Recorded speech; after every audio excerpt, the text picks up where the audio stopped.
All right, what we got here is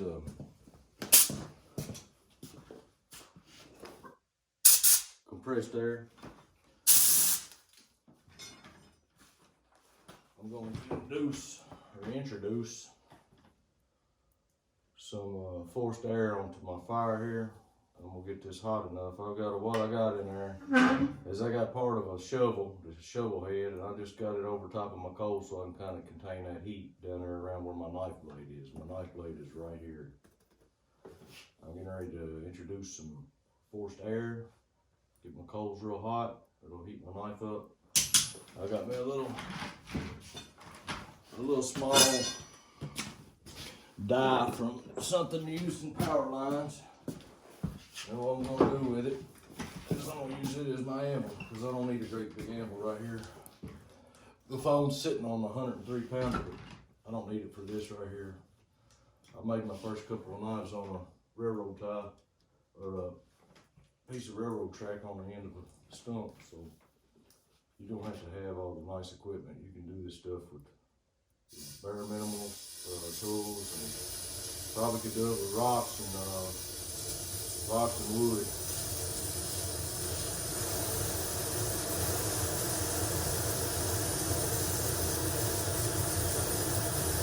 It only takes just a second. My knife was already up at temperature, so that helps a little bit. It's still too cold. I have to get a little bit hotter than that.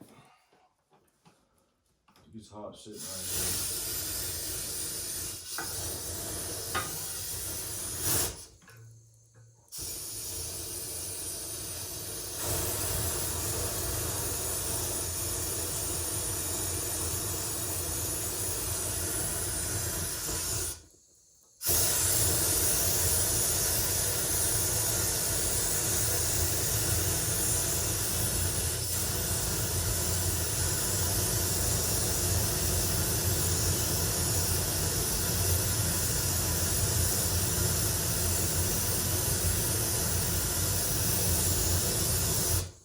I'm sure I could probably get this up to critical temperature good enough to quench it if I needed to. I've done it before with this same stove and with also another that I got from Harbor Freight.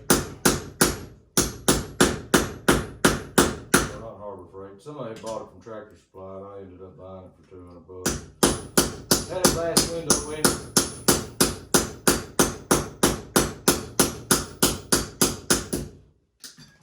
Had a glass window in it, and I broke the glass almost several times trying to cram too much wood in it than what it was made for.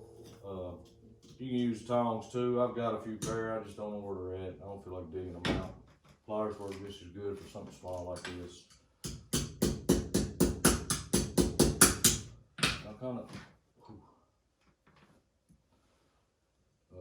I'm kind of haphazardous and about halfway dangerous, so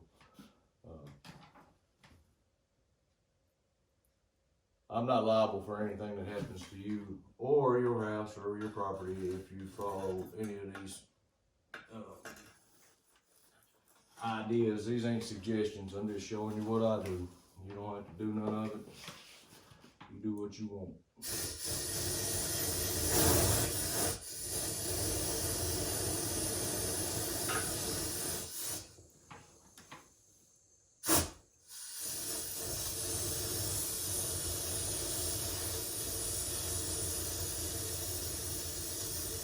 You gotta be careful though. You can get your metal too hot, it starts sparking. You may use what they call burning your steel or burning your iron or whatever kind of medium you're forging with. You don't want to get it so hot that it starts sparking.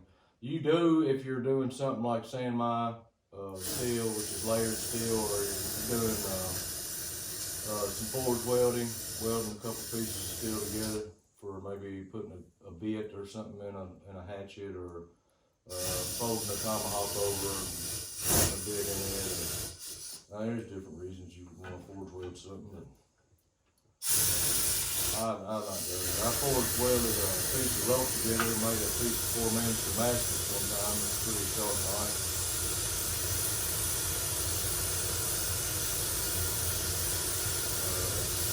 Nobody taught me anything other than the guys that's on YouTube. I watched several different guys' videos. I like one of the dudes. He does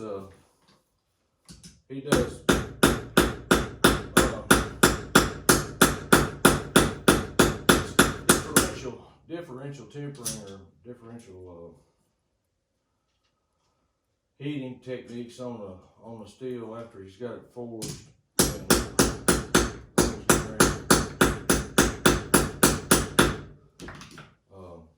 He's gonna put his final finish on the outside of the blade once he's got it profiled about where he wants it, and he's got it ready for putting handles on basically. He shows how to make a hamon, which is a Japanese technique, which hardens the edge of the cutting edge of the blade, but leaves the spine of the knife still springy, so that it has flex, but it won't break. You get it so hot when you quench it, it freezes those atoms into place, or the electrons, or the whatever. It freezes the atoms in place, the molecules freeze in place, and the hotter you get it and the faster you freeze it to a certain point, then the finer those molecules are. There's no space in them. They're uniform, but they're not elastic. So that means that they're super hard, and if you drop it on the floor, or if you hit it against another piece of steel, you could break your blade in half or chip it, or there's a bunch of different things that can go wrong with it. But when you differential heat, you get your cutting edge gets really, really hard, and then your spine is springy. So you got a really good cutting edge on a knife that won't break, and then you temper it back by putting it in the oven. And I'll do a different video for that. That's a whole different ballgame. Tempering comes right in after you've heat treated it. Once you heat treat it, you're just making your metal hard again, and then you're going to temper it, which means you're going to bring some of that hardness out so that it won't break. But I'll do a different video on that. This one's just showing how easy it is to create enough heat before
kind of got to be real careful right here. I'm doing something you shouldn't do.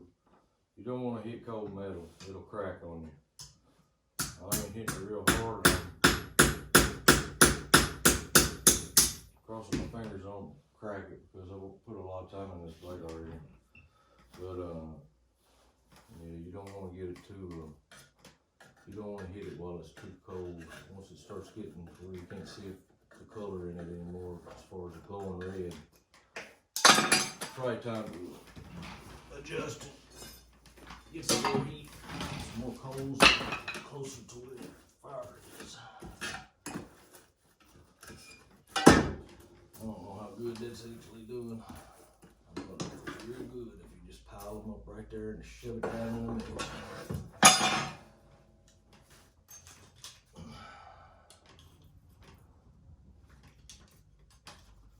Just put in there out. Just put in there. You just shove in all that you need to have in there. Anything you ain't gonna be hammering, you don't need to shove it in there. Just let it pile up around the outside.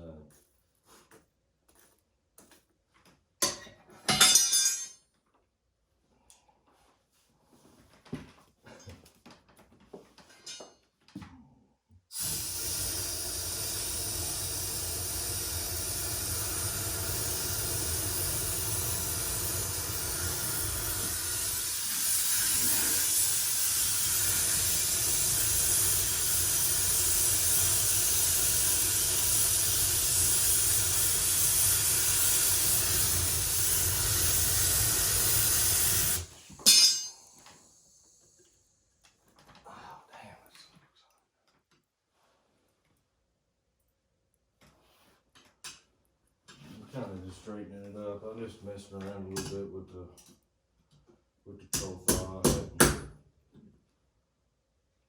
I hadn't done one in a while. I felt like doing it, so.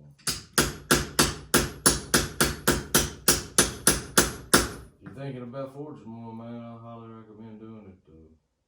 I guarantee you, you'll be happy. You know, like piece of metal red hot and hammering the hell out of it. Fun as hell. It's pretty stress relief.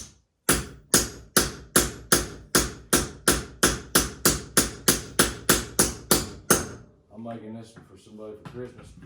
If you're wanting a Christmas knife, hit me up. Private message. It's a private message. If I have time, I'll try to get you one in for Christmas. They run about $100. Depends on what all the materials are going to use in them. I think that's about all I want to hit on it. Crack it. I already cracked it. I use the old farriers rasp, and farriers rasps are files, and they do have grind marks in them, and you have to be careful forging them. Because they will crack. The first knife I ever made out of the file I had to use, I ended up going through 3 Nicholson files before I got one to stick, because they all have these little micro fractures in the blade, and they ended up burnt real easy for one. They got too hot and they melted on me. Started sparking like what I was talking about earlier. You don't want that.